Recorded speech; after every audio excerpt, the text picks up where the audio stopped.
What's going on, baby? It's your man, Mal C, 219 TV Cheats for Life, Midwest Connected.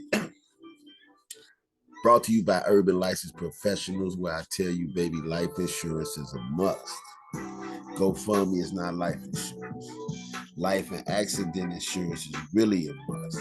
And on this one right here, this is something serious, man. Do you know that they out here selling fake license for nurses? Over 7,000 have been sold nationwide. So that means wherever your people where there could be somebody in there with a fake license, man. So tap in. I want y'all to read this. Agency partners coming from a different perspective. Announced the results of Operation Nightingale. It is a broad and coordinated law enforcement operation that, as its name might suggest, took aim at harmful fraud that affects public health in connection to one of the most cherished and trusted professions, and that is nursing. Well, healthcare professionals play an important role in our public health system. Your mother, your grandmother, your kids, you, to be who they claim. All of us could be going to the hospitals, cold orders, and they selling. When we talk about a nurse's education and credentials, Florida. Shortcut is Charlie not Banks a said word we Florida want got to the use. craziest people. You might be. When we take an injured son or daughter to a hospital emergency room, we don't expect, really cannot imagine, that the licensed practical nurse or registered nurse treating our child took a shortcut around educational and licensing requirements. And the nurse. When we entrust the life of an elderly parent to the staff of an assisted living or skilled nurse facility, the last thing we want to learn is that the nurses administering the medications, the ones charged with carrying out the doctor's order, took shortcuts on their clinical training and used fake nursing diplomas. They don't want to take the real test. So how we know you qualified if you the front the test? Unfortunately, thousands of people have taken these shortcuts. The prosecutor and agents here today have worked tirelessly to disrupt this fraudulent scheme. Today, I'm honored to announce that their hard work has paid off. 25 three recently unsealed indictments so far by a South Florida grand jury and two informations filed on my office's behalf by Assistant United States Attorney Christopher Clark. 25 individuals have been charged across multiple states with wire fraud crimes, including conspiracy. Their alleged participation in a scheme that involved the following. One, that is selling fake nursing diplomas and transcripts to individuals who use those fake credentials to sit for state board examinations.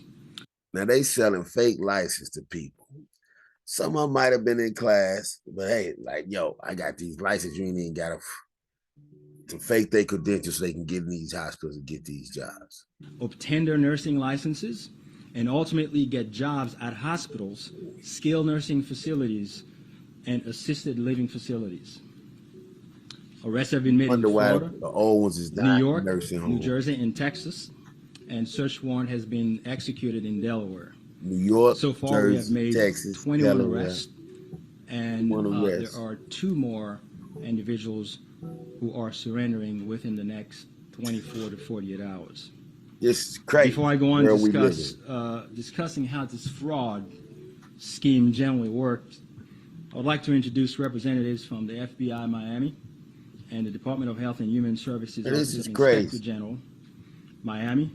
The two agencies with phenomenal investigative skill and commitment. It was easy to slip in a lot of gaps, man. From the two around that agencies we have, and after that time, Chad Yarbrough, tell her how long it's been going on. Who is acting special agent in charge, FBI Miami.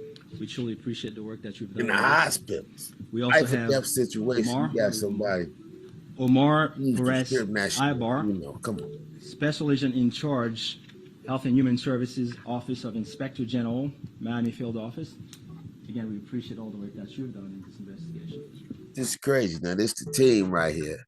We found Sprizzy through a Google search, pretty much. I was looking for a way to market our YouTube videos. We raw and uncut, commercials and everything, baby. But check it out. Stay tapped into this, because this is something serious. You will hear briefly from the special agents in charge shortly. Of course, I want to, introduce Chris Clark, whom I've worked with for many, many years, who was in charge of this investigation from the office. This is crazy. As you can imagine, an investigation of this magnitude required the contribution and collaboration of multiple law enforcement agencies. But once they put the heat on, therefore they start received telling. Invaluable assistance from other agencies whose representatives also join us here today. It is my pleasure to also recognize Eric Weindorf, Acting Deputy Special Agent in Charge, Homeland Security Investigations, HSI, and Gregory Kitsos, Resident Agent in Charge, Department of Veterans Affairs, Office of Inspector General, and two representatives from the U.S. Postal Inspection Service, Miami Region, Juan A. Vargas, Acting Inspector in Charge, and David Arias, Acting Assistant Inspector in Charge. I want to briefly speak with you a little bit about the scheme itself. We obviously will make the charging documents available to you, but the indictments were unsealed last night. Let me give you a brief summary of what you will learn. The defendants who were charged in indictments and information generally fall into two categories. The first category, basically, the defendants include owners, operators, and employees of 3 formally approved and accredited South Florida nursing schools. The schools are Florida. Siena Everybody College went to school in Broward County, check their Florida, credentials. Palm Beach Nursing School in Palm Beach County, and Sacred Heart Nursing School in Broward County. According to the charging documents, the defendants in the first category, that is the schools, they prepared and sold fake nursing school diplomas and transcripts to nursing candidates, knowing that the candidates would use those false documents to, 1, sit for nursing board examinations, secure nursing licenses, and 3, ultimately obtain nursing jobs in medical facilities, not only in Florida, but in elsewhere across the country. Across the country. They wasn't just in Florida, so they was obviously the fake schools documents nationwide. Right? On average, these defendants charge about $15,000 for a fake nursing degree diploma. 15 bands. And the documents falsely represented that the candidates had completed all the hands-on clinical training and coursework required to I'm about to become do Dr. registered Seven. We nurses got to do natural. or licensed nurse The hospital's not even right, man. The fact of the matter, though, is the nursing candidates had done no work for these diplomas. So think of first the schools, right, as the first category of co-conspirators. Now, you needed a different group of folks to actually bring folks to those schools. The second category of defendants, they include recruiters. Typically, the recruiters were associated with the nursing programs in other states, bringing people into who the looked to one of these 3 nursing schools in Florida for the fake diplomas and transcripts. 15,000. That was described the fake documents to their students. You always know, see, when certain money amounts get involved, getting those licenses and jobs. The Fed's like, oh. Those nursing candidates who agreed, they each paid about $15,000 for a fake diploma and transcripts. And obviously, they were able to. If they'd have charged under 10,000, they might have went a little longer. Once you get over 10, Feds is peaking. Think of it this way. In order for you to become a nurse when you go to school, there are a couple of things you got to do, right? You have to take the coursework. Separate from the coursework, you have to do the clinical part, right? Where you spent countless hours. They skipping clinicals. Getting that experience. They skipping coursework. These people didn't go through that. That part was completely skipped. They skipping all of that by getting the fake diplomas. Fake diplomas. I, Julian Gordon, with this mortgage. Now, man, we're going to slow it down and stop it right there.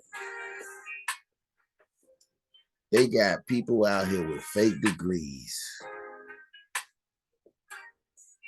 in the hospitals taking care of your loved ones.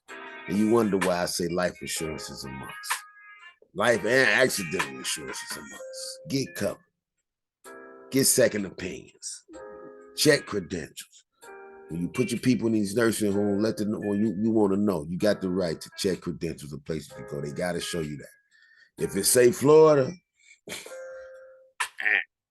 that's crazy, man. Let me know what y'all think about that. I just gave you a little something, video like 30 minutes long, man. I ain't gonna do all that. But y'all just check it out, man. Drop something in the comments, like, subscribe to the page, man. Chiefs for Life. We bring you all things life. We don't just cover the hip hop, the streets, to this, to that, the money. We talk about life and living. And this is one way you can continue to further your living. Check the credentials of your doctors, your nurses, your elders. When they're in the care of these people, find out who's who, because they selling fake credentials out here, man. This world we live in is crazy.